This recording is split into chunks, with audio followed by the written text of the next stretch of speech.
What's up again, YouTube? Quadzilla here, and many of you have seen all the issues I've had with my YXZ I bought last spring. I have replaced damn near everything I can think of that could remotely cause the problem. If the thing sits, I gotta take that center piece off and give it a shot of ether to get it to fire. Otherwise, it will not start. It'll just crank, crank, crank, crank, crank, and that's it. So, one day I had disconnected the temperature sensor, and it fired up, but it just wouldn't rev. So I got a new temperature sensor coming. It'll be in later this week, but the other thing I was told it very could possibly be, other than a PCM, which is all that'll be left unless it's a wiring harness. Mind you, this thing ran great for about, it didn't run great, I guess. It kept getting hot because of the coolant issues, but it started fine long past me working on that radiator. So I know it wasn't anything I necessarily wrestled with that caused it. It's just all of a sudden it started not really wanting to start, and it just kept getting worse and worse to the point now it doesn't like to start. So I'll be doing a series on this, I guess. I looked on YouTube and I did not see where anybody had posted videos of them doing this, but this little bugger right here. This is the pickup coil to the stator. A lot of people call them a trigger, but Ricky Stator sells these for Yamaha separate to where you don't have to buy an entire stator. I know my stator's working because I'm putting out anywhere from 14.1 to 14.6 volts according to the dash when I'm running. So I know I'm producing the electricity when I'm running. Now what it's doing before it fires, I can't tell you. Ether fires at a lot lower spark value than regular fuel. So I don't know if that's what's going on, or maybe the PCM's not telling it to send fuel for crank over. I don't know. I am at a loss. This YXZ's been really a pain in my rear end, and well, once I get it running, it should be great. And once I started on ether, I can run this sucker all day. I can rip around the woods. I can do whatever I want.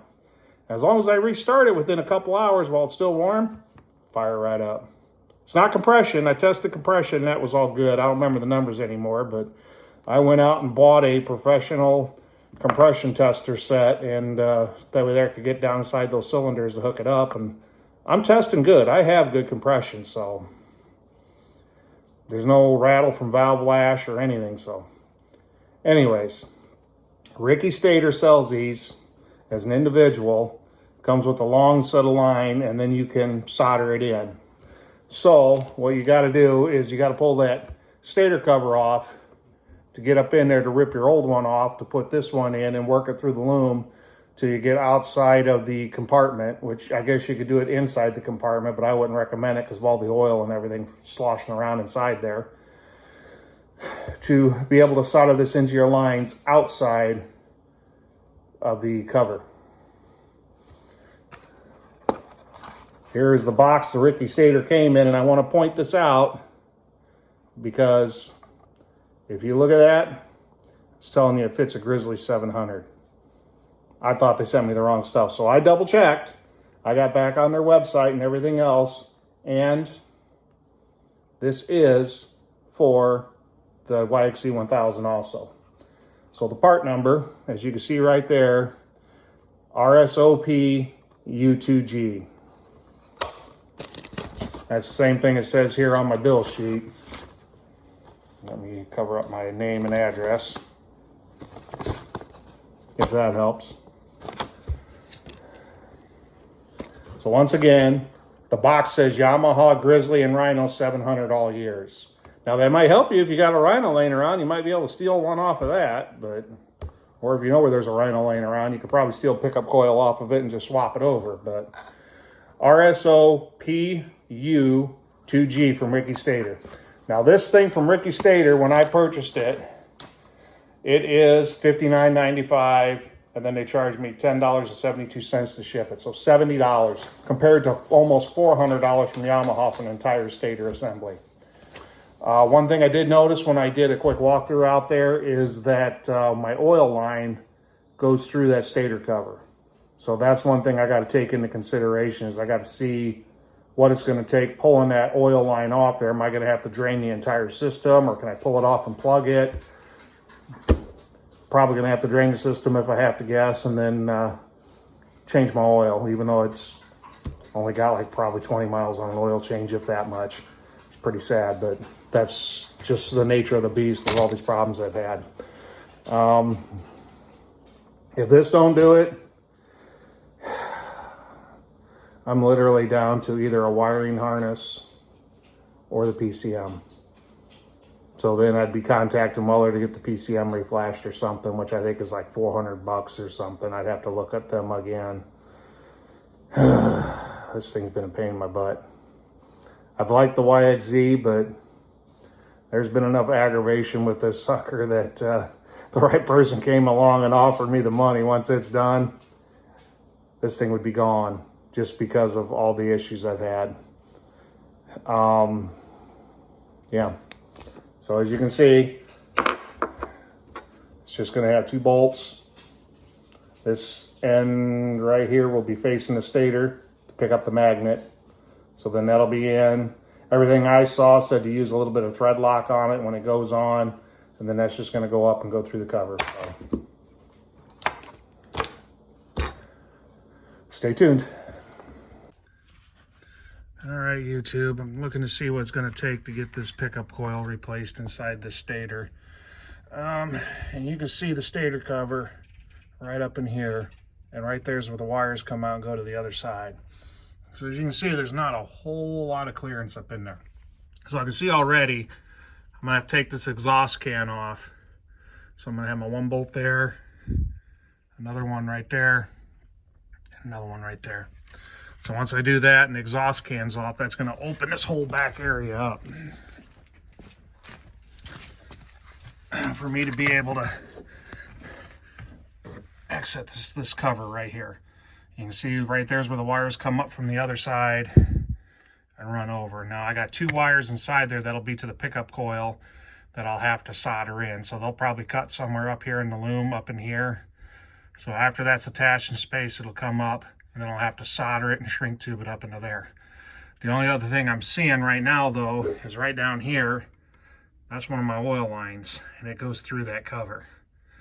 So I'm going to see what that's going to take and make sure there's no O-rings or anything in there I'm going to have to replace. And who knows, maybe I'll talk to Weller about seeing about an oversized can for this or something. I don't know. I see a lot of people are having issues with bearings. And if I'm going to be in here anyways, I might go ahead and try and replace it if I end up having to drain this down. I'll post when I get into it. All right, YouTube. I'm back on the YXZ for the pickup coil replacement. And you can see this kind of sucks. But I had to take the exhaust loose, so I soaked them down with some air coil. I got them completely loose. But to get this canister out, you got the 4 bolts that were on the bottom. Then you had to take 2 more bolts for that bracket. And to get that thing loose, I'm telling you, it's a royal pain in the rear end. You had to lift it up, get that bracket out of the way, flip it on a 90 to get the intake pipe past this bracket. Then you got to flip it upside down. So upside down it's going, and you're going to be hitting your tail light. But once those clear, you can rotate it sideways to get it out of there. So now I'm to the point I can start popping loose that stator cover. I have no doubt I'm going to lose all of my oil, so I'll probably drain the oil tank here first, because it's the lower oil line that actually goes into the bottom of that. So it's going to be a mess, I'm sure, but it is what it is. At this point, this thing's got me so disappointed that it's whatever. The spare tire rack I put on yesterday, GYTR old stock. new old stock NOS. I got that all done. I was gonna build one, but then I came across this one real cheap, so I did a video of that, getting it installed yesterday. So I do have, ordered from Weller, the Cometic reusable stator cover gasket. That was 20 bucks or 15 bucks just for a non-reusable, so duh. And then of course the new pickup coil I'll have to cut and solder in, but there she is, she's opening up. All right, YouTube, I got the cover off the oil tank, which is now down there, and I got the oil tank draining. So once that's done, I'll put the bolt back in it so I don't lose it. But as you can see, you follow that lower line, boom, boom, boom, boom, right in the bottom of the stator cover. So I do have to get all that loose, and then I'll start popping the stator cover off. Now I did look, and some of the people online that were doing engine rebuilds on like Partzilla and stuff like that said there's like 3 bolts in here that have washers on them, and that's because they go through an oil channel. So I got to find those 3 washered bolts, and I'm going to put a mark on the stator cover where they go. But they're all supposed to be the same size bolts. All right, YouTube. Excuse me, I got a flu or something. It's kind of cold out here. Got the hose disconnected, it's down in the bucket. If you can see that. So it's completely off down here at the bottom of the stator. And I currently have all the bolts out. Now, when you look at these, I got them laid out in their pattern. But this bolt and this bolt, which are the 2 bottom ones around where the pipe goes in at the bottom, those are the ones that take the washers. So I should be ready for popping the stator cover. All right, YouTube, stator is off. So if you look, there's a tab here and another tab over here that will line up along the top of the motor, and you can use here, another spot over there to pry against. Just be very careful. And as you pop it, it's going to be trying to pull back in because of the magnet. So once you get her popped loose, just get like a screwdriver or something down at the bottom, and you can wiggle it and it'll slide right off. But this is the piece we're looking for. That's the pickup coil, or as some people call it, the trigger. So we'll have 2 Allen bolts there to pop that off. We'll take it out. Of course, we got to clean all this old gasket up and everything. And then we'll come up back in the line somewhere up here. Once we chase the wire back, we'll cut and we'll splice in the new one. I'll keep you updated. Alrighty. I got as much of the gasket off as I could. It's kind of blah blah under there. I don't know. Got it cleaned up as best as I could. I ended up having to cut the loom on the outside of this to get the wires and stuff. And then I had to slit this rubber to get the new wires in. I couldn't get them to pull through, but these bolts are in, and I did Loctite them in, which is recommended. So from here, I'll spray this down, clean up that little bit of gasket there, and then I should be good to pop the sucker back on there. I'll tell you what though, this is a royal pain in the you-know-what. Holy crap, does this stink. All this stuff with these gaskets, I don't know how the hell, if I didn't take that exhaust off, there's no way I could have got in there. And it's a royal pain in the butt to get in there as it is to try and get to this gasket. It sucks. Oh man. All right, well, the gasket's on there. It's lined up, torqued down. So now it's a matter of getting the oil line back on, getting that attached and secured. And then I got to get this trigger attached in the loom, which my wires are cut up in here, but I might take them back here a little bit further into this so it's on the side. So if I ever got to get to it again, I don't have to do this nightmare all over. This sucks bad, especially when you're sick. But anyways, it's in, it's torqued, and everything's lined up, so should be good. Okay, here's another update. I got the muffler back in. It's all bolted up, secured. And then if we come over here, you can see I got the header back in, everything else. But when it came to these wires, for right now, I got them wire nutted because they don't match up color-wise. So it's gray and white coming from the new pickup coil. And it's 2 shades of gray on the YXZ. So I don't know if that matters or not. But otherwise, all I got left is oil. So now I can go add the oil.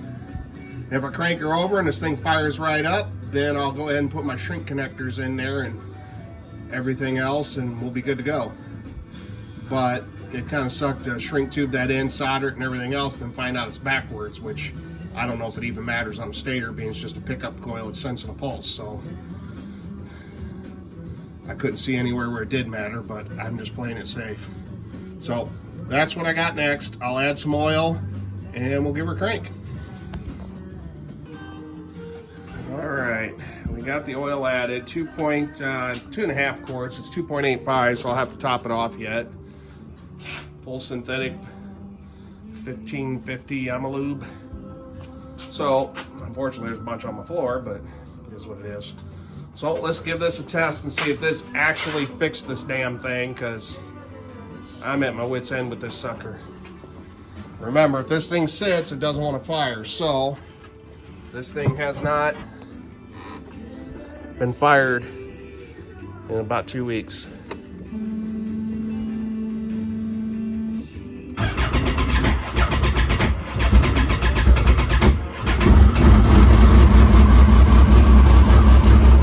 I would say that fixed it. Holy crap, maybe we got it this time. God, I hope so. I like the YXZ, but this thing's been a nightmare. So, anyways, I'll get those connectors then cut back, since it's obviously good where it's at.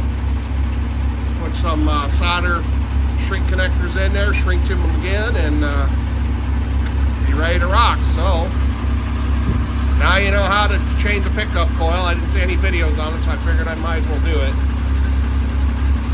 Alrighty. Stay safe, ride hard. YXZ out.